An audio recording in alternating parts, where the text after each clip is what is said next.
It's the alien versus predator of the ancient Mediterranean world. The ultimate clash of the titans. Whoever wins, the rest of the Western Med loses. Welcome to the show, folks. I'm taking you back to the 3rd century BC. There were two city-states turned regional empires, Rome and Carthage, powerhouses, champions of Europe and Africa, respectively. They are locked in a struggle for supremacy that spanned more than 100 years. These weren't just wars over bits of territory.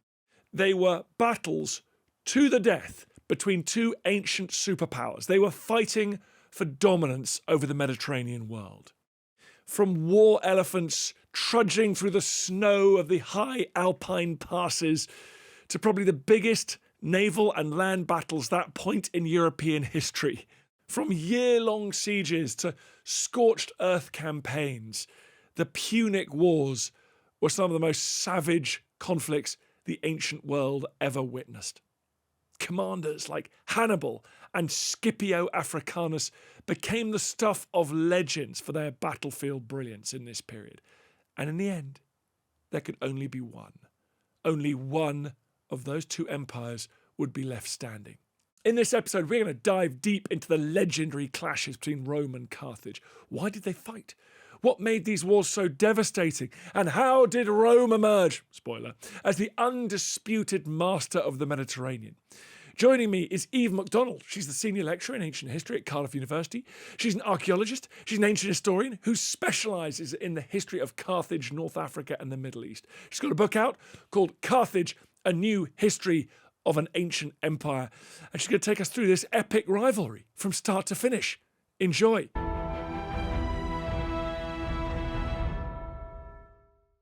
Eve, thank you so much for coming on the show.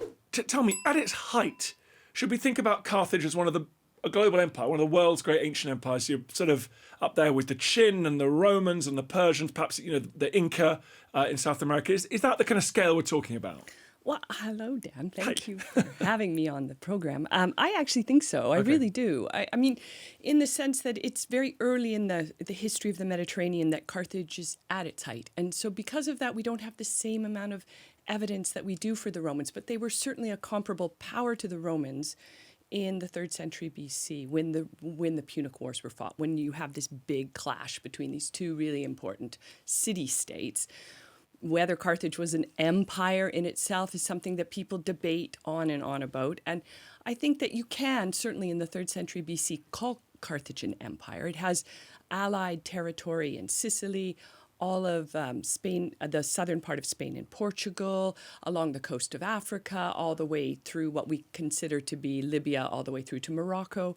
So it's got a big landmass of people that are allied to it. So I think it's fair to think of it as a big empire. I can see using the word allied there, and I can tell as an academic, you're trying to make things simple for me to understand here, but this is the problem, that empire doesn't mean what it means in the 19th century. It's not like the British Empire painting everything pink, does it, or red.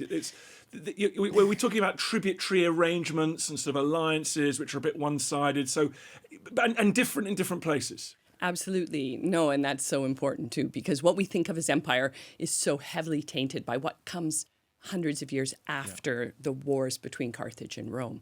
And so in many ways, what we have are these big city-states that are gaining more and more power and using their influence, their soft and hard power, really to acquire more and more territory, more and more land, and more money, more economic gains, all that sort of stuff. So in the sense of Rome and Carthage as big imperial powers, in the time that they fought, they probably wouldn't technically be called empires. They're building towards that almost. So we're seeing this idea of empire in formation, which is really interesting, both from the Roman perspective and the Carthaginian perspective. But yes, they're having more of a dialogue with the people they're engaging with most of the time, although of course not always, and sometimes it's very much a hard power conquest situation. Okay, so I don't want to get too much into the weeds here, but for example, in southern Spain, you might get a situation where a local city, they keep their local magistrates, their local elites, but everyone knows that actually they are they're sort of they have to do what the Carthaginians tell them. They do, or they might face destruction. Yeah. They have choices to make. We all have these ideas of people doing this voluntarily, but in many ways, when you're dealing with these two bigger powers that are taking over the whole of the Western Mediterranean in this period, everybody's making some pretty difficult choices. Choices about which side you pick in what is a almost a century-long war. Okay. All that sort of stuff plays out. And everyone knows they've got to pick a side. Okay. Yeah. Okay, so I've got way ahead of myself here. Let's go back to the beginning. What is the because I'm always so struck, but Carthage it comes from the east, doesn't it? It does. It comes from the east, and the name Carthage itself is just a Roman Latin term for the Phoenician language word for the new city. Oh, really? It just means, like Naples or Neapolis in Greek means the new city. It's the new city. It's the new city founded from a city in Lebanon called Tyre that was part of a group of Phoenician-speaking urban settlements along the coast of the Eastern Mediterranean that began to move out into the Western Mediterranean really early in the first millennium BCE. So from the 10th century to about the 8th, 7th century. So the Greeks were at it famously. They're going to southern Italy. They're pushing to southern France. What is today southern France? These Phoenicians are at it too. The Phoenicians are at it. In fact, the Phoenicians are probably the first to do it. And we think that the Greeks come later. The evidence points to very, very early settlements of Phoenician colonies all the way to the very edge of the Mediterranean at Cadiz, which is outside on the Atlantic coast of Spain today.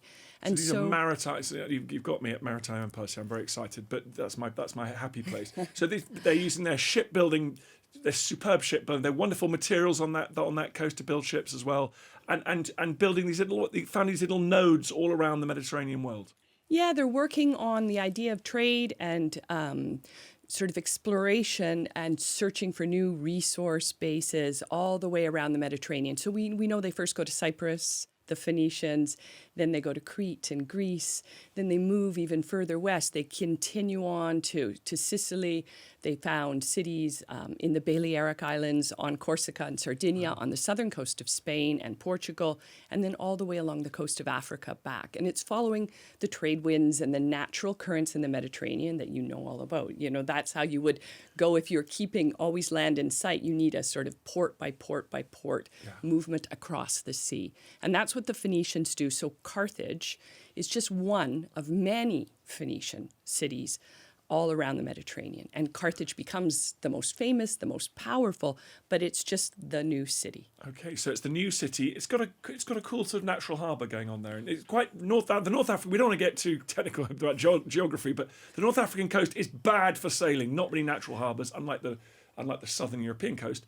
But Carthage's got a real natural advantage, hasn't it? It does, and the Greek historian Polybius describes in this minute detail how perfect the location of Carthage is. It's protected on the bay of what we call the Bay of Tunis today. It's protected in this big bay, but it's also on the southern part of a peninsula, so it's protected from winds within the bay itself. So you can pull up and harbor safely at the place that Carthage was founded. And it maintains its importance all the way through, to today, because Tunis is basically just inland from where ancient Carthage was. So it has been an important city since it was founded in the 9th century BC. And now let's just deal with Dido, this mythical figure. Just everyone seems to want to have some connection with that the origin myth, the Trojan War, the Iliad. So this is like an extension of the sort of Marvel franchise, the Marvel universe. We get Carthage drawn into this story as well. Explain that. Dido is just a Roman construction, and she was imagined in the 1st century BC, so many, many centuries after Carthage was founded, as the mythical founder of Carthage. We know there was a princess from the city of Tyre who did exist in the time that Carthage was founded, and she's called Elishat or Elissa in Greek. And she had a brother whose name was Pygmalion, a bit more famous than she is in some ways, and that there was a disruption in the city, and then there was an expedition that was sent out to the west of the Mediterranean.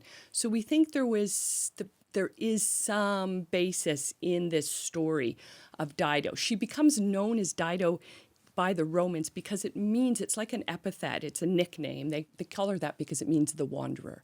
And she wandered with her group of nobles from Tyre before they founded the city itself where Carthage stands. And so she was known as this woman who wandered the Mediterranean.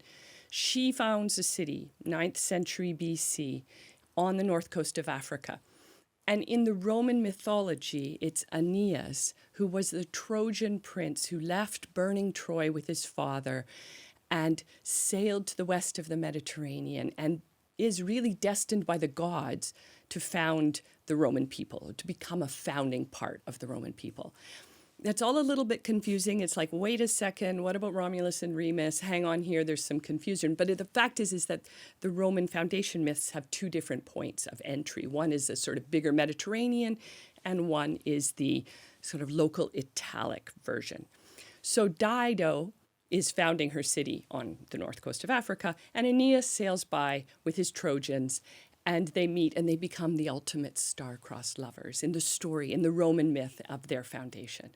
And it is really an important story because it is the way that the later Romans are explaining the Punic Wars and what happened between Rome and Carthage and why it happened.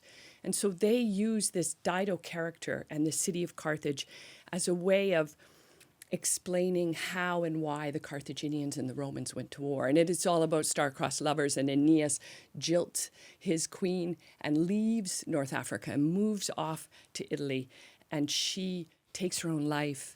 And when she does that, she hurls a curse down on her leaving lover, and it's this sort of hell hath no fury, like a woman scorned, and it's a curse that conjures up some avenger of her blood. And this, of course, leads us directly to the Roman story around Hannibal. So it's all part of a big myth, but underlying that myth, we have evidence that something did happen in the 9th century BC at Carthage, and the city was founded. And we have other versions of this myth too. So it's not just, we don't just have the one story.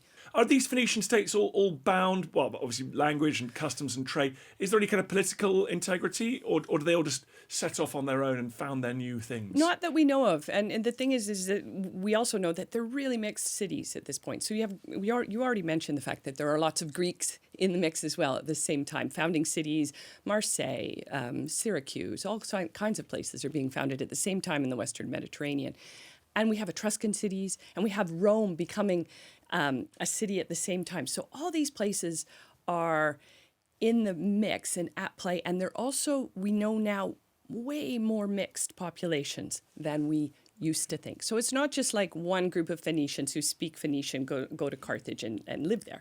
They're mixed with the Numidian people of North Africa, the people called Amazigh today, or used to be called Berber. There's lots of Greeks in Carthage, and we know there's people from all over the Mediterranean. And that's true, actually, of all the different cities in the Mediterranean, in the West. The real, I always sort of think of it like a sort of colonial sort of, new land that's being settled, and it really like is like Singapore that. in the height of the British Empire. Singapore, all sorts of people. Yeah. I'm from Canada. I know lots of cities, so Yeah. are you in origin at some point. And yeah, this idea that it's like Toronto might have been, or all these places might have been. These are new cities. People are coming for opportunities. It's not just one group of people. But back to the question, there is a connection between people who speak Phoenician and are part of that Phoenician cultural heritage in the Western Mediterranean. And certainly we see when Carthage becomes a more established city and goes out into the Mediterranean more as itself rather than just a colony of Tyre, we see people from Carthage interacting in the west of Sicily, where there's a lot of Phoenician settled cities and things like that. So we assume that's what's happening. We have early treaties between Carthage and Rome that go back to the 6th century BC, and they talk about the spheres of influence of the two cities. Really? Already? Yeah. Right when Rome becomes a republic, almost dating to the first year of the republic, we have a treaty between Carthage and Rome. So it's so interesting because Rome was a very important city, even in the 6th century BC, although the Romans kind of downplay that in their myths and stories. And Carthage was active all across the sea, all around Sardinia, Corsica, the coast of Italy. And so they interact right away. And we don't know if it's the Romans who go, we're a new republic, we want to be acknowledged by other powers, or if it's Carthage saying, oh, new kids on the block, we better figure out who they are and what they're doing. So, yeah.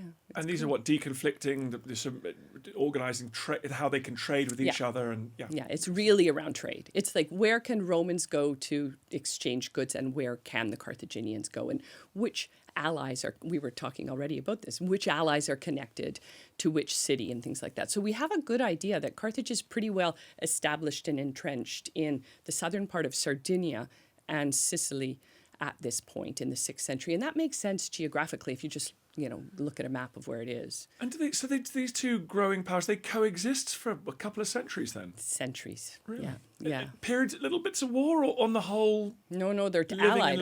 Allied. Allied all the way through until the 3rd century BC. Wow. It's really amazing. They spend hundreds of more years at peace than they do at war, and they know each other really well.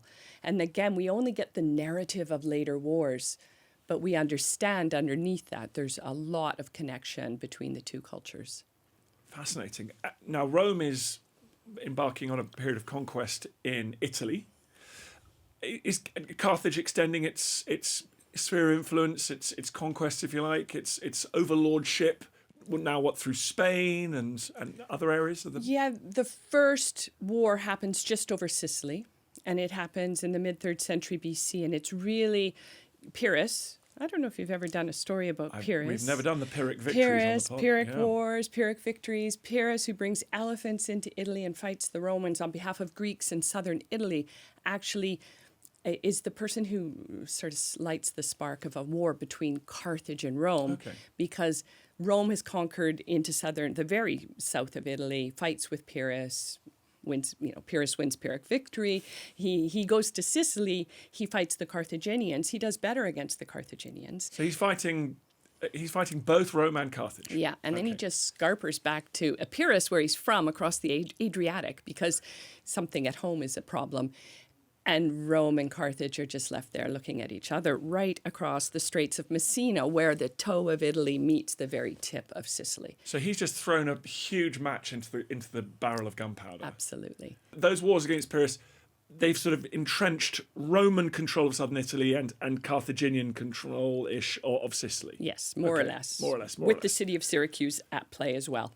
Okay. So there's really 3 city-states in the beginning of the Punic Wars. And then Rome turns up with this huge military force. It's classic Roman behavior. Both consuls, all their soldiers, 40,000 troops. Wow. I mean, for the time, it's extraordinary. So they really mean business. And the Syracusans are like, they had first allied briefly with the Carthaginians, who they had fought with a lot, but were also allied with. And then they looked at the writing on the wall almost of what Rome was coming to Sicily with and just said, no, I'm going over to the Roman side. And so it becomes Rome with the power of navy of Syracuse against Carthage in the first Syracuse had been a sort of powerful state in its own right. Yeah. Important city. Yeah, and we forget about it sometimes, but we shouldn't, because it really is. It, of course, gets sucked into this whole thing and conquered eventually, but it's such an important city at the time and a cultural presence of the Greeks in Sicily. So the First Punic War, Rome versus... Is this a sort of stumbling into war by accident, or for a few generations now have people on both sides been like, there is an end game approaching. We are going to end up fighting Rome for... Had these two imperial entities just got too big to get along? That's a really good question. I don't know that we would all agree. So I'm going to give you my view. Well, that's what you're here for. And there's lots of people who might disagree with this. So my instinct on this is that they are a little surprised by what happens. Okay. And often, people compare this to the First World War, the First Punic War, that it's a war that everybody gets into, and then it's like, oh, what have we done, sort of thing. And that seems to be the case with the First Punic War. Rome is very, very successful in the beginning of the war, and it's a war that's literally fought all, in a clockwise motion around Sicily, and on inland and on sea, and these huge battles, and it's massive. The expenditure for the navies, for the soldiers, must have just, and did, we know, almost bankrupt both cities by the time it's ended, almost over 20 years later. What? So it's just madness that they both went into it. The Romans were better prepared in the beginning, but Carthage really dug deep, and it shows us how much they could draw on the resources they had, that they could continue to resist the power of Rome for all that time. And just to quickly go, what were the Romans? What did they hope? Was it they wanted? Presumably, like all wars, it began with a great idea. We'll just do a short, sharp little thing down here and seize a bit of useful territory. So it's about the city of Syracuse, is it? Or it's about the Straits of Messina. Okay. And that area between Italy and Sicily, that's where it starts. It starts with these great group of people called the men of Mammers, which is the Oscan word for Mars, the god of war. So these are mercenary soldiers who've seized the city of Messina, which is right on the Sicilian coast. And they are there, and the Syracusans are giving them a hard time because they're not enjoying these mercenaries disrupting everything around them. So they turn to both Carthage and to Rome and invite them in to help them against the Syracusans. Okay. So it's really Carthage and Rome answering the call of these mercenary soldiers. Interesting. And that's how it starts. I don't want to make clumsy parallels, but thinking about little Serbia, little local difficulty with Austria, and before you know it, the great powers of the world are all piling into it. Yeah. Crazy. Okay, so it's a 20-year brutal war all around Sicily, fought on land and sea. Who wins? The Romans win. They win, and the amazing thing is that they win in a sea battle in 241 BC off the west coast of Sicily near the island of Levanzo, which is one of the Egati Islands. And we have the battle site. That's what's so extraordinary. We have the bronze rams from the ships that fought this sea battle. It's absolutely extraordinary. So we know almost exactly what happened.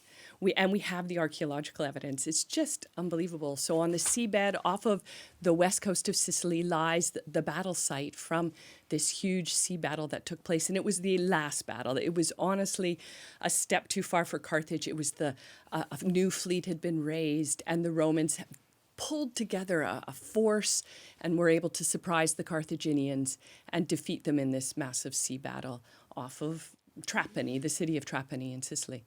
What effect is this gigantic war having? If you look at the Great Wars of the 18th century, we talk about the emergence of these sort of fiscal military states. The Britain and France get sort of more powerful as they're investing and discovering new bits of technology. Is that what's happening here with the Romans? Are they? Is just the expenditure and the longevity and the nature of this war, in a way, giving even more strength to the Romans? It is. It really is. And it's showing them their own resources. I think that's essential too. If anything, the Romans are almost undefeatable because of their manpower resources from Italy and the way that they negotiate manpower with their allied citizens and cities in Italy. So it shows the Romans' incredible resource in just pure manpower, people power. And it also, the Romans become a sea power in the First Punic War, of course, and they hadn't really been before, although we think that they certainly were more advanced than they like to claim. The Romans always kind of undersell themselves in their own story to kind of show that it was sort of a destiny rather than their true grit that wins them their big empire. And yes, the technology, the sea power, there's all kinds of different attempts at different weapons in these naval battles that takes place. So yeah, the Rome becomes, in its way, it's the first time it goes off of the Italian peninsula in war, so it's a huge step. And really, they don't stop after this. I mean, they go on and in 150 years conquer the whole Mediterranean. Yeah, they learn how to sail. The Romans were bad enough before. Yeah, now they've got ships. Yeah. Okay. Yeah. Even though it's this massive 20-year, it seems quite geographically confined just to Sicily. Why doesn't it break out right across the Western Mediterranean? Well, it's interesting because it does. Okay. It does. The one thing that happens in the First Punic War that I think is so important is that the Romans invade Africa. And nobody's done this to the Carthaginians before, except for Agathocles briefly in the century before that, a Syracusan tyrant. And the Romans, of course, who are allied with the Syracusans, must have learned from them that Carthage is quite vulnerable at home. And that if you invade Africa, you can cut Carthage off from its allies, and therefore the city itself becomes quite isolated. And nobody has thought about this in the centuries beforehand, but they certainly do by the 3rd century. And the Romans use this with an invasion, and the consul Regulus invades Africa And really, the Carthaginians are put under an enormous amount of stress and strain at home. And they almost lose everything. And it's only with this recruitment of new soldiers from the east, and a Spartan general whose name is Xanthippus comes to the rescue, and a lot of elephants. Yep. And it's really when we see the first Punic Wars, when we see Carthage using elephants for the first time in battle, and we really have this invasion of Africa. It's almost a playbook for the way in which to defeat Carthage. And it was used by Regulus in the First Punic War. It'll be used by in the Scipio in the Second Punic War, and then it's of course used when Carthage is destroyed. So it's an important thing that happens, and it sort of tells the Romans and sort of everybody in the Mediterranean how to defeat Carthage. So isn't that interesting? It's funny that that Carthage is so powerful, but it has this essential vulnerability, which is like strike at the heart of it, the empire itself. It does, and some people would argue that that's it seems to be because of the way in which they deal with their allies in Africa, who are really important. And you mentioned, sort of 19th and 18th century wars, where we get we get bigger imperial wars that help to define new peoples and local peoples that come into the historical record really in the time. And this happens in the First Punic War and in the Second Punic War, as we start to get the development of the Numidian people in North Africa as a historical entity. They've been there before in kingdoms, but they start to appear in the historical record for the first time in this moment, and as allies and also as enemies of the Carthaginians. So and if you're a clever enemy, you can cause trouble right in the backyard of the Carthaginians, Absolutely. split them from those North African allies. Okay, fascinating. What that invasion of North Africa is destroyed. They do enjoy success in naval battles. And yet Rome, what is it with the Romans? They have this ability. Roman history is littered with catastrophic defeats. But they don't know when they're beaten, those guys. No, I know. It's so amazing. I mean, any other power would have packed it in many times against the Carthaginians in the First Punic War, in the Second Punic War, and they didn't. They don't, and they are not using the same conventions as everybody else is in what we call, it's the Hellenistic world, really, it's a post-Alexander the Great world in which we're talking about limitless conquest. And the Romans really embrace this idea of never say defeat, almost, and they always come back with more power. And again, I think resting on the fact that they can draw on this enormous resource from Italy. It's the Soviet way of war. Yeah, it is, absolutely. Just Kutuzov and Napoleon. Just keep throwing new armies at it. So that's fascinating. So in the end, though, the Carthaginians suffer this decisive naval defeat. And do they go on bend the knee? They offer a peace treaty? What's the mechanics of the end of the war? So the mechanics are quite interesting. The city of Marsala is the sort of last holdout of Carthaginian power in Sicily at the time of the defeat in 241. And the Roman consul who is charged with, dealing with the aftermath is named Lutatius, and that's this peace treaty that's signed is called the Peace of Lutatius. We know the Carthaginian commander in Sicily at the time is a man whose name is Hamilcar Barca. So that is the father of the famous Hannibal Barca, and he is charged with making peace with Lutatius, and they meet. They have a peace treaty, and that's the end of the war. Sicily is lost, and the Carthaginians have to withdraw completely from Sicily. So that's a huge loss for them. And the Carthaginians, there is then trouble at home. There is. They have, it's a classic sort of interaction between a civic or civilian government at home and the military in the field. The commander of the city of Marsala, which was known as Lilybaeum, his name is Gisco, and Gisco takes all the troops that have been fighting in Sicily and sends them unit by unit back to Carthage so that they can be paid and disbanded. So it's a demobilization, basically. But the Carthaginians in Carthage don't have the money, we think, which is part of the problem. And they just let all these mercenary soldiers or paid soldiers build up in the city of Carthage over the whole summer of 241. And it becomes a really unruly situation, and what eventually turns into a civil war and what's called the mercenary rebellion. But it's really, the Greek historian Polybius calls it the truceless war. And it really is both a a rebellion of the allies in North Africa, as well as sort of an engagement with the mercenary soldiers too. And it's pretty catastrophic for Carthage. It takes 3 years for them to defeat the soldiers that had been fighting for them, who are now fighting against them. But the Carthaginians must come back in some way, because we then get the Second Punic Wars, one of the greatest wars in the history of the ancient world. Absolutely. I mean, this is, again, we talk about Roman resources, but obviously the Carthaginian resources are equally impressive, and that they can come back and come back so quickly is absolutely amazing.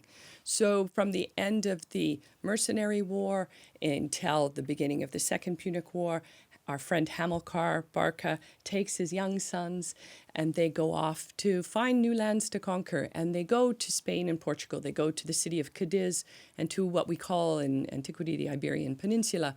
And it's there that they sort of extend the Carthaginian territory. So Carthage has lost the territory of Sicily and southern Sardinia.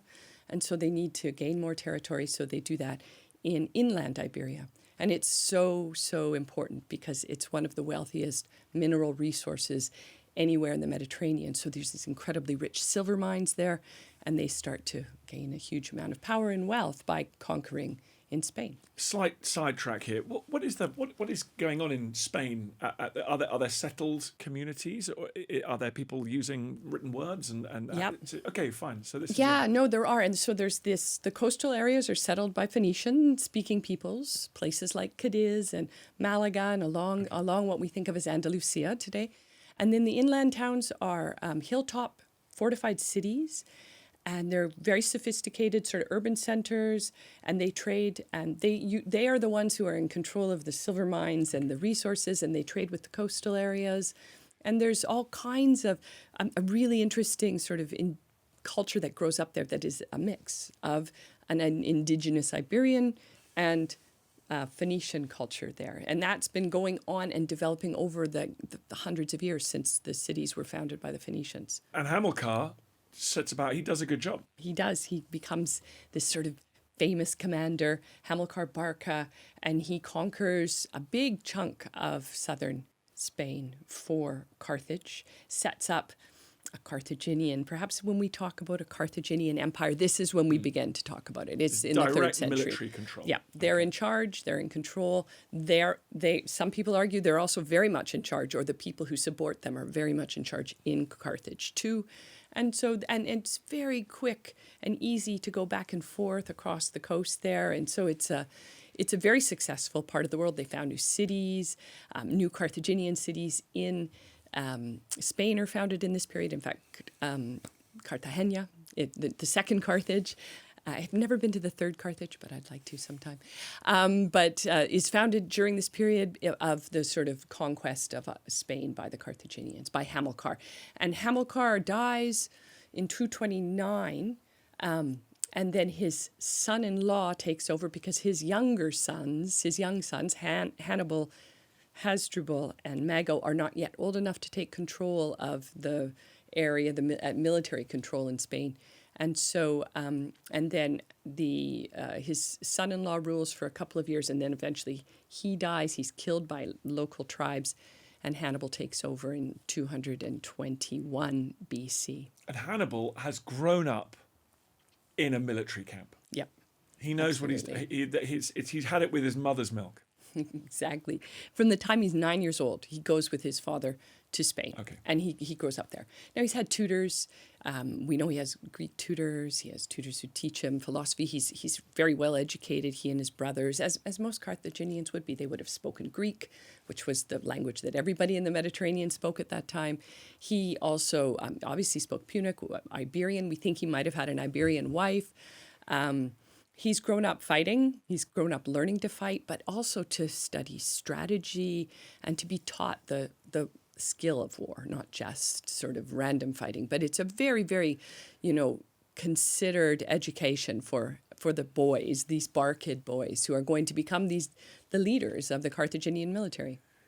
Now, Eve, why do we see war break out again between Rome and Carthage? Is it because powerful neighbours get jealous of each other throughout history and tend to go to war, or is there is that the bigger sort of strategic context, or is there a little something that will that really impels people to conflict here? So I think we can honestly say we don't know, honestly, because the Roman sources and the Roman story is so confused and muddled and mixed and makes so little sense that even sources who were writing just after it happened called their own sort of sources the common gossip of a barbershop. Okay. So we don't know.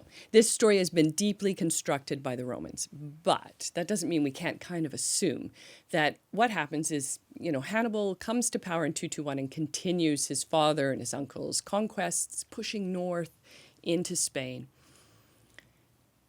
There has been a treaty signed between Rome and Carthage in 226 BC. And this is really important because it says there was an agreement that the Romans would, sphere of influence would be everything north of what's called the Ebro River. And the Carthaginian sphere of influence would be south. It's called the Ebro Treaty. Roughly speaking, Barcelona's on the Ebro today. Right? Yeah. So we're into northern Spain now. Northern Spain. So the Romans get southern France into that part of northern Spain.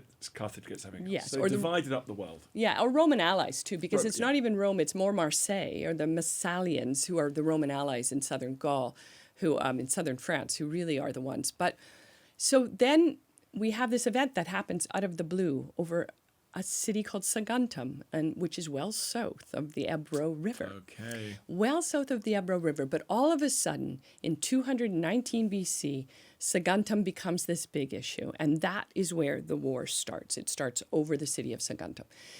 The Romans warn Hannibal, the leader of the Carthaginians, to leave the Saguntines alone. That's what they do. They have an embassy. And Hannibal's like, but wait a second, that's in my territory. We have rumors and some of our more obscure sources about Romans interfering in internal Saguntine affairs and getting rid of pro-Carthaginian people within the city of Saguntum. So we were talking about this at the very beginning, about what happens for allies and making choices over two big powers. And this is what happens to the people of Saguntum. They are having to choose, and naturally, as you do, I think, you don't always want to choose the powers that be who are bullying everybody around you. You want to stand up for yourself. And Saguntum is a really big, incredibly well-defended city on the coast, just off the coast of Spain today. And you can go to it, and the walls, I mean, that anybody could take this city is extraordinary. And it really hasn't, I think it fell in the Peninsular War once, and that was it since Hannibal took it in 219, 218. So this is where the war starts.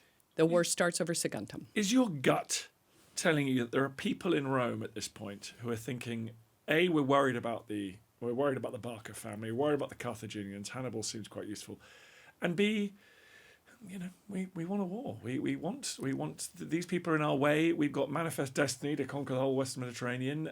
It's going to suit me personally and politically, and I'm a young man who wants to fight. Do you think there's a war party in Rome at this point? Yes, definitely. Yeah, no, absolutely. And there is that. And there's no question, because the way Roman magistracies worked, when you became the consul, you were given a sphere of influence to operate in militarily. And you had 1 year to do the best you could with the conquest. I mean, it was a military machine. So definitely there's that. We know that. And I would say that exactly the same thing about Hannibal. I think perhaps we also have to think about this idea that for 20 years after the end of the First Punic War, Carthage had been paying a war indemnity to Rome. So it's just after the end of that 20-year period that this happens. So there's definitely some connection here between the payments and the Romans going to war with Carthage. So who starts the Second Punic War? Well, I mean, the Romans blame Hannibal 100%. It's Hannibal. It seems to be, there's both sides are pretty willing to fight this war. And it takes place over the city of Saguntum, who really suffer for it, because Hannibal goes and lays siege to Saguntum, and it's a long siege. It's 6 months, we think it takes, and he eventually takes it and completely sacks and destroys the city. Wow. The Romans do nothing to help their so-called allies, so they claim they're allied to the Saguntines, but they don't do anything at that point. Nothing happens. So we don't know, again, was this a bit of a trap for Hannibal to make the moves that he did that give the Romans then the legitimate opportunity to declare war on Carthage? Maybe. That could be what happens. We don't really know. very much debated, but really interesting to consider. Trying to figure out what happened when you only have one side of the story is really, really difficult. But fascinating. We know what happened, and we know that's what starts the war. So in 218, Rome declares war. Rome in January of 218. Is there a plan, do you think, to land in North Africa again? Absolutely. Well, again, like all great wars, short, sharp shock, it'll be over by Christmas, we'll bring the boys home. They do two things, two-pronged attack. They're going to send one of their consuls with an army to Spain to take on the Carthaginians in Spain, and they're going to spend their other consul, send him to Sicily, raising an army and a navy, and they're going to invade Africa. And that's all set in January. So by March, when the consuls take up their positions, they head out and they're starting off to raise their armies and do what they need to do. And so everybody knows this is coming, including Hannibal, of course, who lays siege to and destroys Saguntum, and then takes all the spoils of the war down to deposit it at the temple of Heracles in Cadiz, who is Hannibal's patron god. And he goes back to New Carthage, and he sets up his own plan, which he must have planned in advance as well, which is to take the war to Rome rather than let the Romans come to Carthage and to Hannibal. On that note, it doesn't seem like Hannibal's spending much time in Carthage proper. Is there a sort of tension there? So this is a war party, an engine of war that seems to be beginning and being sort of sustained out of Iberia. Absolutely. Yeah, okay. And to what degree the Barcids are in charge in the Senate in Carthage. Carthage is a republic like the Romans. We assume that they're on the ascendancy, and they're really getting whatever they need from Carthage passed through the Senate and things like that. It's funny, so just as Carthage has outgrown its base in Tyre, it's almost like Carthaginian power in Iberia is almost outgrowing and becoming more important than that original base in Carthage. It is, and I think that the degree to which that is reflecting some dysfunction in the state of their republic is pretty clear. There's at the same time we see it in Rome, and there's always this danger of making parallels where none exist. But we see as Rome becomes more and more powerful, extends its territory more and more, its political system can't really sustain that, and it's the same with the Carthaginians. Well, we're marking the 250th anniversary of a little imperial crisis here in the North Atlantic as well. The old Brits and the Americans having a little trouble when it comes to maritime empires. That's another podcast, folks. Okay, so let's get on to, because you mentioned Hannibal's got this big. He's got the Carthaginians are not going to sit back and take it, and instead Hannibal launches one of the great, surprising, ambitious, strategic counterstrokes in military history that everyone knows and talks about. And what is it? It is so audacious, and I think it's very difficult sometimes for us now to really even understand how crazy and bold it is what he did. So instead of waiting for the Romans to attack, Hannibal launches a land attack on Italy. And to do that, of course, as we all know, he has to leave Spain, cross all of southern France. So through the Pyrenees Mountains. Fight right through the Pyrenees. Fight, right, through enemy territory, cross southern France, and then there's the Alps. Yep, and cross over the Alps and descend into Italy to take the fight to Rome. It's this sort of surprise attack, but of course it takes 6 months, so it can't be a total surprise. But it is so bold, it is so extraordinary at the time that people, when it happens, almost don't believe that he's doing it. They cannot believe that this man and his army of almost 50,000 soldiers and horses and 37 elephants and pack animals and baggage and all the rest are moving themselves across all of Europe and up and over the Alps into Italy. It's a just unbelievable achievement across the Rhone River, which is massive, to move elephants across the river and all the animals. And they're doing that under some pressure as well, knowing that the Romans are heading to Spain and heading to Africa too. So, well, it's a huge gamble. Huge gamble. In terms of it, they could have just died in the snows of the Alps. Absolutely. They could have drowned in the rain. But also a huge gamble because there's enemy counterattacks going, or there's enemy attacks going the other way. Absolutely, and the Romans and the Carthaginian armies pass each other at Marseille.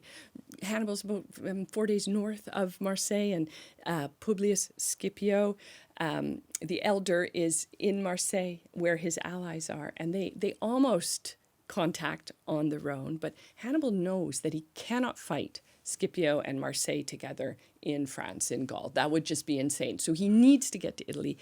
The reason he wants to get to Italy is because he knows that the Romans aren't the most popular people among the Italians at this point. They have conquered all of Italy, and we have to always remember that Italy was not Rome.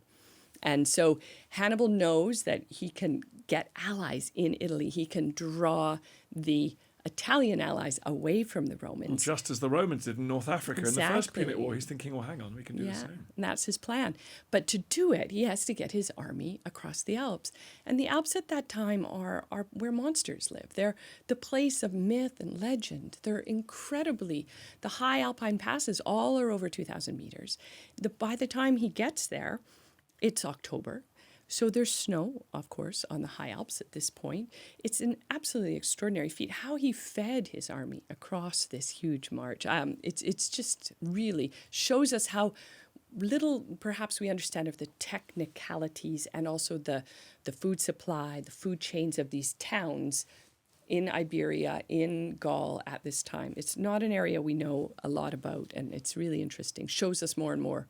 Because we should be clear, you say Scipio's moving the other way, but he would be on a boat. He'd be on a ship, right? He's on a ship and he's coming from so Pisa. he's sort of harbour hopping along the coast. Okay, so stopping in at allies and so no one's as far as we know, no one ever marched an army across this stretch of territory in European history to that point. To that point, only the Greek god Hercules has done it. And that's what Hannibal is channeling at his point, is this mythical story of the very last labor of the Greek hero Hercules, who had gone to the west of the Mediterranean and then marches the cattle of Geryon back into Greece. And he's the only one who's been, supposedly did this. And even the road that Hannibal's following was called in ancient times the Way of Heracles or Hercules. So Hannibal very consciously knew what he was doing. He's channeling this story. He's using the myth and he's using the kind of PR. You really need your soldiers to believe in you in order to get them to do this, because you're staring at these massive mountains. And so he's channeling this idea that this god, who is a Carthaginian god, Melkart, who's equated to the Greek Heracles, is with them on this journey. And it's a labor, it's a quest almost. It's like a mythical quest. And so suddenly, a Roman policymaker is thinking, we're going to fight war against Carthage. Not in Italy, but we're probably going to be fighting maybe Sardinia, maybe Spain, Corsica, Sicily, maybe North Africa. Suddenly, a thunderbolt arrives in your backyard in northern Italy. Yeah. I mean, sort of just the opposite to where you think you're going to be fighting. Exactly. It's unbelievable. And actually, for the first few years of this war, it's really Hannibal's war. He's in charge. The Romans are on the back foot almost the whole time. They have so miscalculated or underestimated their enemies at this point that they just continually seem to be making bad decisions and causing chaos. And that's one of the best decisions, though, made by a Roman commander at this point, is this Publius Scipio the Elder. He sends half of his army onto Spain, and he returns to Italy with the other half of his army so that he knows Hannibal's going over the Alps. He sails back to Pisa and marches up to the north of Italy to meet him. So that's probably one of the big moves that saves Rome and this period, because first of all, he sends the half of his army on to Spain, and that does destabilize Hannibal's supply. And also then there's troops in the north of Italy to face Hannibal when he comes down. So those two things are really important. But Hannibal marches up the Alps. He decimates his army in doing this as well. I mean, his numbers, if we believe what he wrote on a sort of bronze tablet in the south of Italy a decade or so later, he really almost lost half of his army in crossing the Alps and fighting abandonment and also to the elements as well. So it's an extraordinary sacrifice. Because in order. The local people of the Alps are rolling rocks down on them, and they're not happy about this, right? So you can imagine you're a local chieftain in the Alps, and this huge army comes, baggage train filled with gold, silver, and metals, and all the weapons. I mean, the sheer value of these soldiers is to local chieftains in this area are just extraordinary. So they're really vulnerable. They have a guide. The Romans in the south of France means they can't take the easier southern route, so they have to go up further north and cross over one of the higher passes, and they have to rely on guides. And they do that. And it really is just such an amazing tale. And we have these great descriptions of it. And you can really imagine the way in which the soldiers who made it down from the Alps must have believed they had been, guided by a hero, not just anybody. He then wins a string of victories, doesn't he? Massive victories, yeah, one after the other. He outmaneuvers, outthinks, and sort of Romans the Romans. And that's the way I like to think about it. He really does think, what are they going to do? And I'm going to counter it. And his strategic brilliance in this period is extraordinary.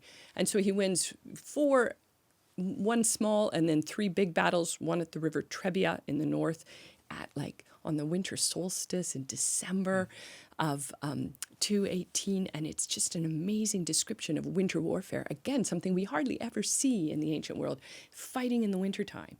And we have descriptions of it like people oiling up their skin and eating porridge, how Hannibal takes good care of his soldiers to make sure they're capable of fighting, and how unprepared the Romans are for fighting in the cold. And it's a bit of a wipeout. The consul who's come back from Marseille, Publius Scipio, is pretty seriously wounded at this time.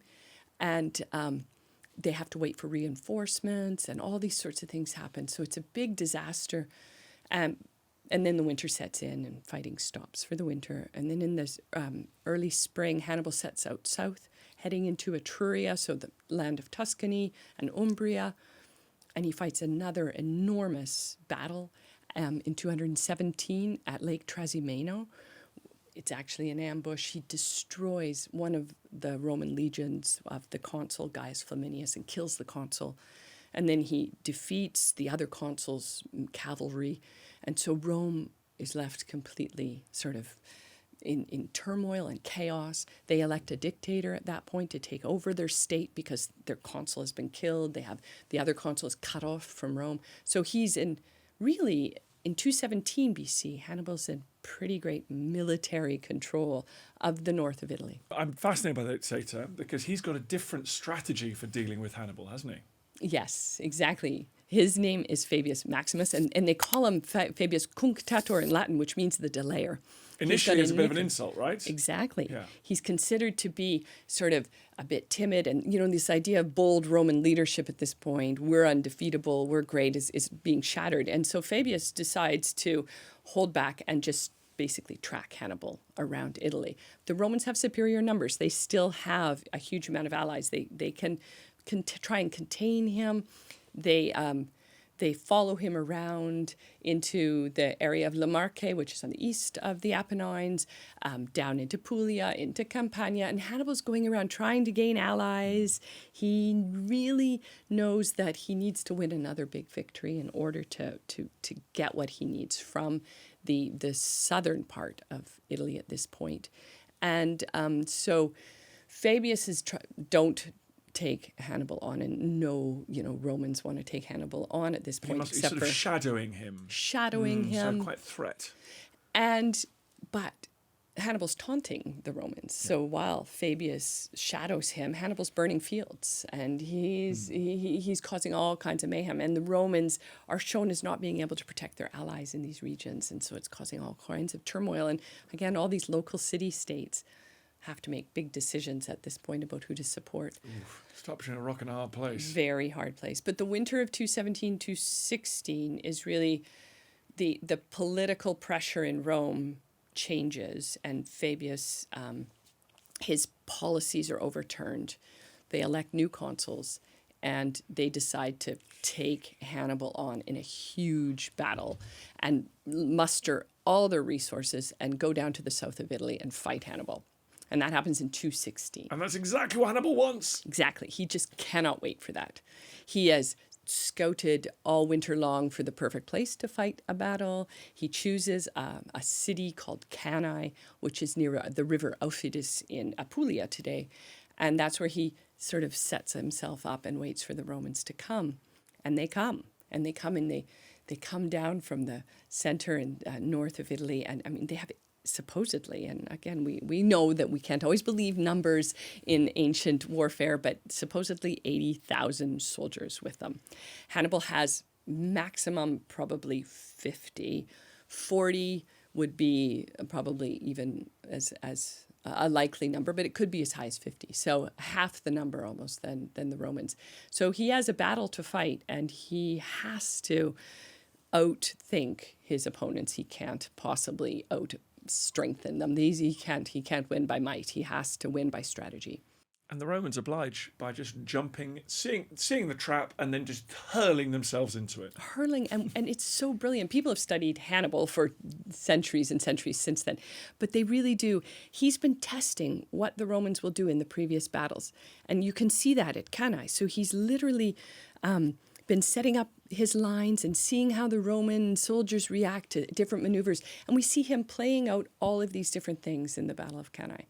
And he is able to draw basically this huge, long, extended Roman front line into a center, and he surrounds them, outflanks the cavalry, and they surround them and slaughter them. I mean, possibly the bloodiest day in human history to that point. Possibly. And, you know, when they kill people in these kinds of close combat, it's cutting your hamstrings and doing that kind of thing. So a lot of people are wounded fatally, but not dead.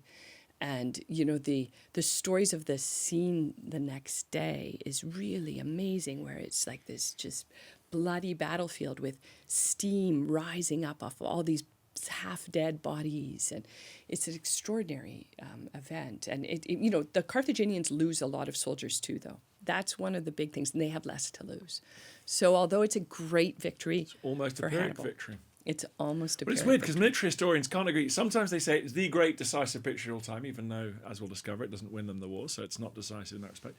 But then also, depending on the historian's point of view, it's anything they want it to be, that Absolutely. battle. It's a fascinating thing. It's an extraordinary battle. It's a battle of Roman resilience, because it shows just how much they could suffer and come back from. It's strategic brilliance. Absolutely extraordinary that he manages to survive it, but it takes a huge toll on both sides. So, yeah, it doesn't actually have the impact it should. One Roman consul killed? Yeah, one active consul is killed, and the other flees and heads to a town with about 10,000 survivors. Okay. But on the field of that battle are many ex-consuls and many of the high elite serving magistrates of the Roman state. I mean, it is absolutely devastating to the elite culture at Rome. Shame for the Carthaginians that young Scipio wasn't there. But anyway. Exactly. So after the battle, it's always talked about as one of the great tactical victories of all time. And then, strategically, after the battle, with hindsight, Hannibal mishandles the advantage, would you say? I mean, people want him to just march on Rome and capture Rome at that point, but he doesn't do that. No, he doesn't. And one of his lieutenants famously says, Hannibal, you know how to win a battle, but not the war, sort of thing. And Hannibal probably isn't in a position, it's almost 600 kilometers to Rome from where Cannae is, to march on Rome and take a huge fortified city at this point. He knows how difficult that is. So he sends an ambassador along with some prisoners to negotiate a peace, because any general in the 3rd century BC, anywhere in the whole Mediterranean, having won a victory of this proportions, would expect the opposing side to sue for peace. And they don't. Wow. The Romans are like, no way, no peace, get out of here. And that is one of the most extraordinary decisions of the ancient world, isn't it? It is. It really is. They've lost their entire field force, effectively. Yeah. They've lost, enormous number of soldiers, of allies. Many, many, many of the allies are dead on the field. They refuse to give in. They refuse to make peace. They refuse to accept that they've lost. Just go and get some more soldiers. Yeah, get some more soldiers. Do all kinds of weird things. They sacrifice a couple of people. Practice human sacrifice at that point in Rome. They send envoys to the oracle of god Apollo in Delphi at this point. We have all these amazing things happening. But they gather together more forces, and they gather together more armies, and they are able to then continue to return to Fabius's strategy of isolate Hannibal, of track him around Italy, of never, ever fight him again in the field in Italy. But they also have the courage, don't they, to send what few troops they do have to keep causing trouble for Hannibal elsewhere in this Mediterranean world. So because the temptation would be to withdraw everything and just to protect Rome, but they don't. Fascinatingly, and those counterattacks are probably quite important. Very important. And another thing that we always forget, and I think that we, all eyes on Hannibal for this whole period, and that's actually belies what's going on in the Mediterranean. It's a war of different theaters, and the theater in Spain is just as important as the one in Italy, and perhaps more so in the end. So it's actually the fact that we talked about at Marseille, the good decision made by the elder Publius Scipio to go off and send his brother with half of his forces to Spain, and they continue to fight there. And they fight all the way through the period that Hannibal's in Italy. And it's really that. It means Carthage is distracted. It means Carthaginian resources are really thinned out. And it means Hannibal can't necessarily get resupplied in Italy. Hannibal does not win a port on the west side of Italy as an ally. And that's really, really important too, because Carthage can't supply Hannibal by sea. So, there's all kinds of problems that happen, but it takes a long time, and it's a huge fight. I mean, the battle over cities like Capua, over Tarentum and Syracuse are absolutely fundamental in the way that the war is won. And these cities go over to Hannibal's side, these big important cities that are Greek, and Oscan, Capua which is near Naples, inland we from say Naples. Greek, they're of Greek origin. Greek origin, yeah. Yeah, they've Greek, been conquered by the Romans, yes. And they go over to Hannibal. So Hannibal wins big important allies in this period from 216 down to about 209. He wins and then loses these allies in battle after battle. From the Roman perspective, they outmaneuver him and really manage to bring back the allies to their side. Well, and when the Romans recapture an ally that's betrayed them, it's pretty ugly. It's very ugly. Yeah. So these southern Italians, I don't know, jeez, what are their choices? Pretty grim. It is really grim, and the impact of Hannibal in the Second Punic War in southern Italy is felt for centuries and centuries afterwards, and we forget that as well.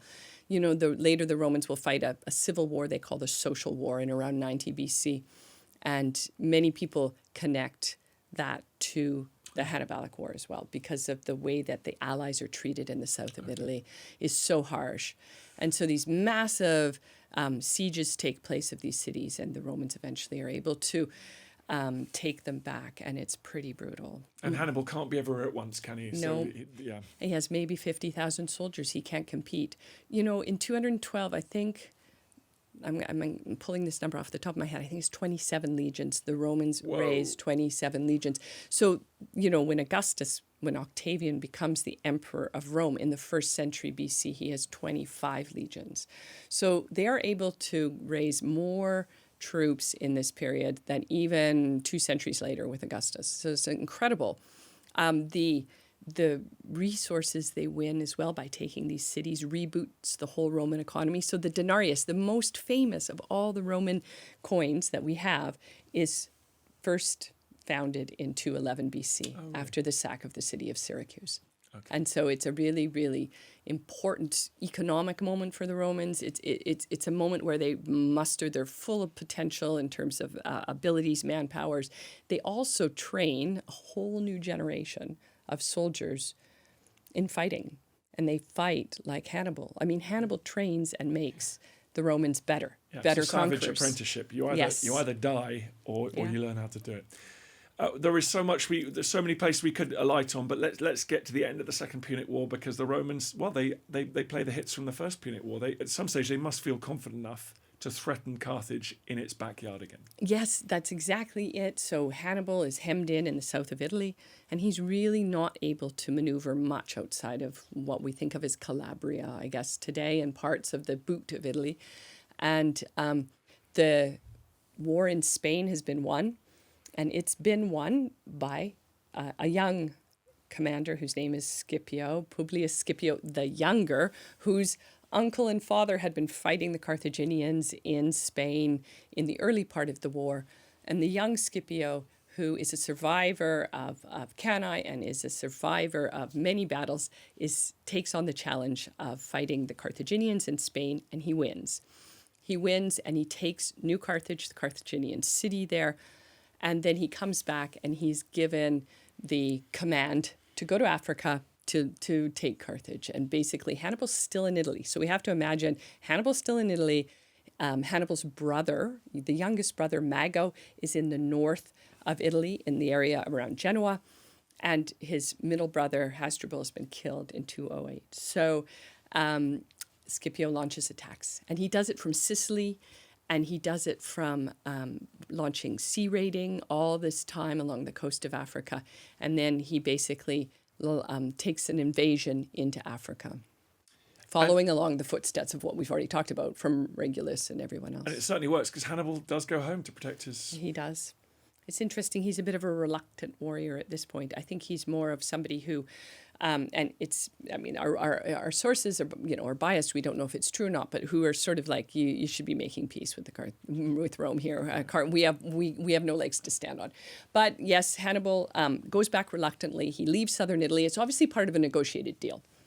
Really? There's no question that this is some kind of negotiated deal. Scipio has been marauding around Africa very successfully. Really important to Scipio's success are the Numidians who have joined the Romans. So they had been allies of Carthage.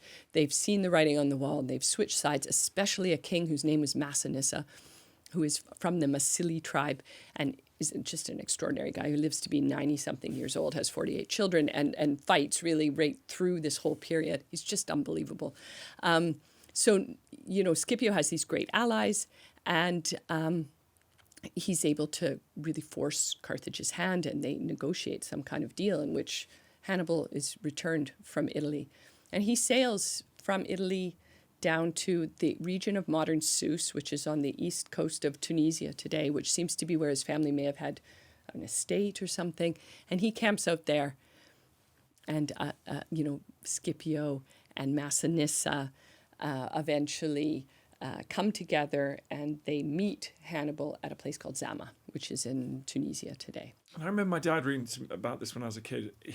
They found a way to negate the effect of the Carthaginian elephants at this point, don't they? Yes, that's right. That's right. There's some great scenes around Zama. Scipio, the young Roman hero, meets Hannibal, the old Carthaginian general, the day before the battle, and they have a discussion. Two of the great military minds of ancient history. Absolutely. It's an epic scene, repeated over and over again, and they don't agree on making any peace, and then they fight a battle. And so the Romans fight, Scipio has the superior fighting force at this point. Hannibal's is a bit pulled together, and but he has elephants, and the elephants are of almost no effect because Scipio spreads out his front line, and the elephants just run by, and they're not very maneuverable. Of course, you can't turn an elephant around very quickly. And so they really become obsolete in the battle at all. There's all kinds of chaos within Hannibal's ranks. It's a bit of a mess, a bit of a bloody mess. But, even the Roman sources say Hannibal did a pretty good job fighting Scipio, but it's hard to really know. That's what the accounts of battles are difficult to understand. Sure, especially at 2,000 years range. So that is the end. That Zama's the end.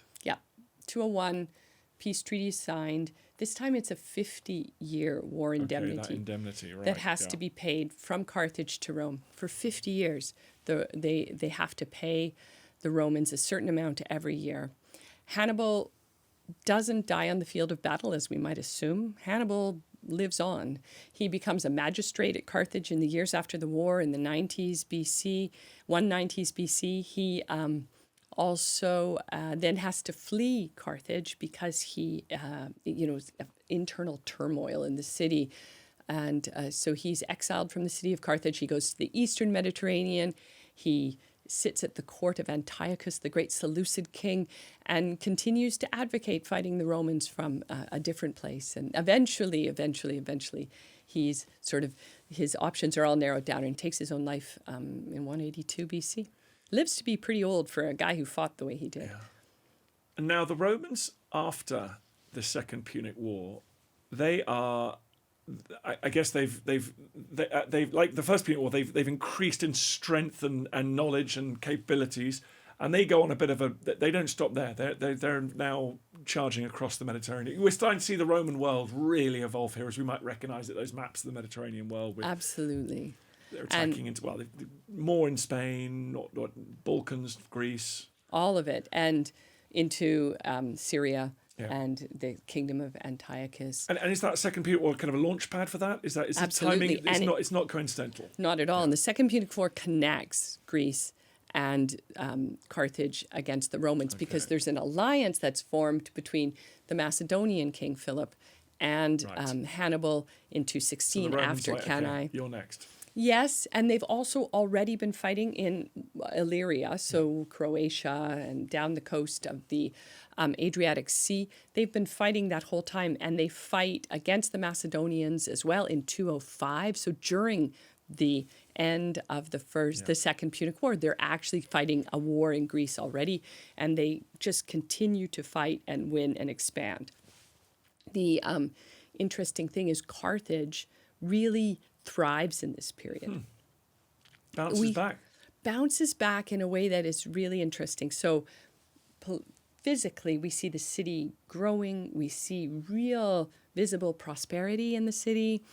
We see it in the archaeology. We can see big villas being built. We hear about a lot of political chaos in the city as well, and we know there's the aftermath of the war is hugely traumatic for so many people. But so there's this juxtaposition between political chaos and material wealth. But we know that Carthage is very wealthy. They're so wealthy that they offer to pay the entire war indemnity off 10 years after the war. Wow. So yeah, in 191 BC, they say to the Romans, "Oh, we'll pay you everything we owe you. Just leave us alone." And the Romans are like, no way. We're not doing that. They want that idea of a yearly tribute from Carthage to Rome because they think that's a way of keeping Carthage in its place. And they're managing all these other cities that they've just conquered and places that they're fighting battles with. So it's really a way of kind of trying to settle their Mediterranean holdings. But it's a difficult time for Rome.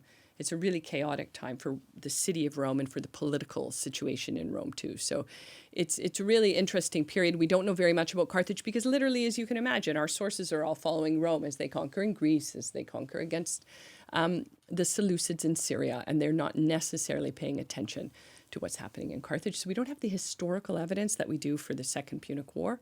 So we have to rely a lot more on archaeology, really, for that kind of thing. And yet Rome does discover it has the bandwidth for one last war against Carthage. Yes. Is this unfinished business? What's going on here? Yeah.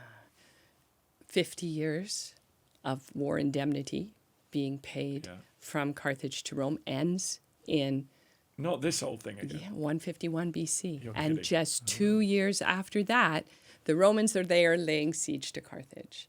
So it's a complicated situation in Africa because Massinissa, the Numidian ally who had joined the Romans against Carthage eventually, has been given a big chunk of territory. He's the strongest Roman ally in Africa. And so he constantly takes Carthaginian land away during this whole 50 years. And the Carthaginians have to kind of suck it up because they're not allowed to wage war in Africa without Roman permission. And the Romans never give them permission. So it's kind of just like that. So when the war payments end in 151, there's a group of Roman senators who go to Carthage and they look around at what's happening there. And they're like, wow, things are really nice here in this beautiful city on the sea. And it's with this huge wealthy port. And, the Mediterranean trade has expanded over this whole period despite constant warfare. And they're like, Carthage is really thriving. And so some of those old Romans, people like the very famous Cato the Elder, who are hawks, they're the war party, are just like, no, that's it. We have to destroy Carthage. Can he remember the depredations of the Second Punic War? Does he remember? Yes, he would definitely. He would very much have. We need to stamp this out. We need to stamp this out, and it's really it's a internal political situation that's happening. It's not about Carthage really itself. This is about competition within Rome's elite and how and what kind of Rome it's going to be. Now, Rome is very imperial in these periods.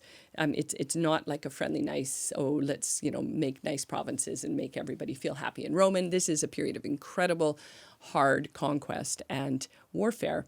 Cato believes that Carthage has to be destroyed, that Carthage will never, ever be able to sit within a Roman-dominated Mediterranean.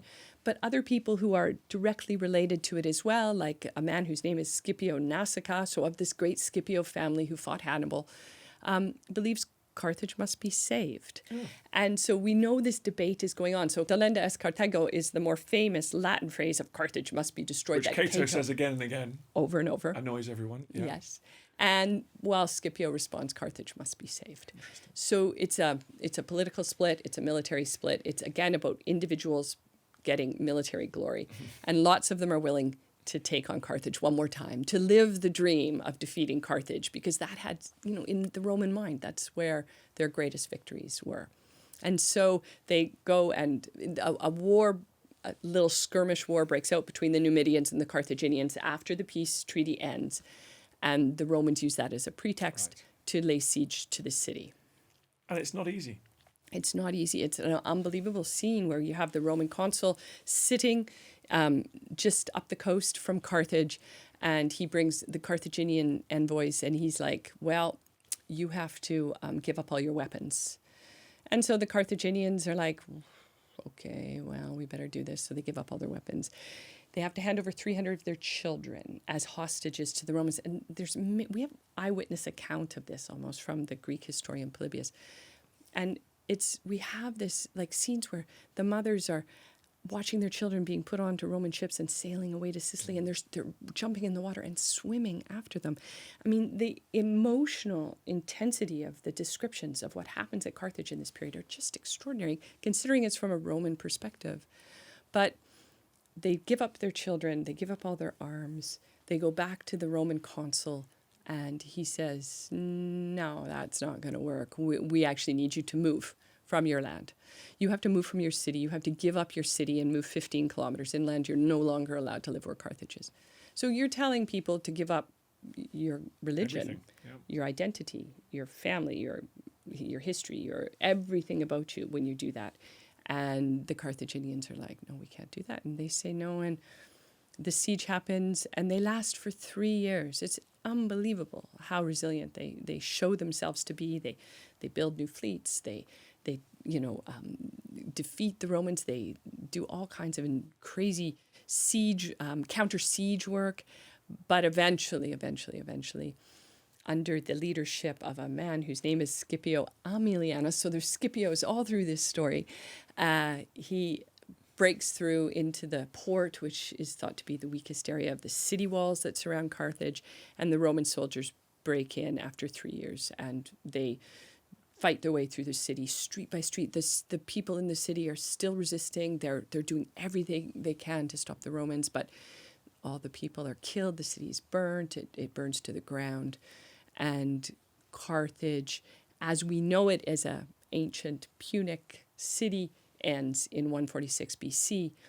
And the ground is consecrated at that moment. It's not sown with salt, which is one of these great rumors that gets started. Somebody has done a paper about this, and the first time that turns up is like in the 17th century. Oh, yeah. And it just appears. But they never sow Carthage with salt, but they consecrate it, so they curse anyone living there again. And although you do get a Roman Carthage. Well, you do. So, yeah. So the curse seems to be overturned. Oh, okay, fine. Not too long I've always after. thought, if it's salt, why the Romans build a lovely city there? Exactly. It's what's called a Carthaginian peace, which is seen as this resolving a situation by just annihilation. Yeah, it's absolute annihilation. It's considered by many people as one of the most egregious destructions by any power of another. And I guess it's because the Carthaginian people disappear, whereas the city of Corinth is destroyed in exactly the same year by the Romans in Greece. But the Greek culture of Corinth lives on, and so it doesn't disappear in the same way. But because Carthage itself is sort of an outpost of this long-held Phoenician culture, the destruction of it, the selling into slavery of all its people, the sort of burning to the ground of the whole city itself, means that Carthage itself is lost. It's gone in any way. Is that one of the reasons you're talking about these sources? We only have Roman sources. Do we think there might have been archives and libraries and texts that were there that were destroyed in that great conflagration? Yes, there are not only conflagration. not only do we think there were libraries and things, and we know some things were given to be translated. Agricultural treatises of all things tell us about how the Carthaginians grew things, because they were important info. very technologically advanced people. But also, we know there were lots of pro-Carthaginian histories written by people in Sicily, by Greeks and things like that, and others that some of our sources had access to and talk about, but we don't have any evidence of. They weren't bestsellers under the Roman Empire. Strange. No, exactly. Didn't get propagated. Yeah, went out of print. And also this idea, as you say, the Romans found a new city on the city of Carthage because it's too strategically important not to. It's right at the center of the Mediterranean. And so this new Carthage that's built there has to somehow engage with this old story. And that's when we get what we were talking about at the beginning, the story of Dido and Aeneas coming together. It's in this newly founded Roman city that tells the story of the old Carthaginian wars and the Trojans and the mythological foundation. So it's a way of rationalizing almost the reoccupation of this incredible place. And they build a big, prosperous city there. And it becomes, again, this really important city in the Mediterranean. It becomes a center for Western Christianity in the late Roman Empire.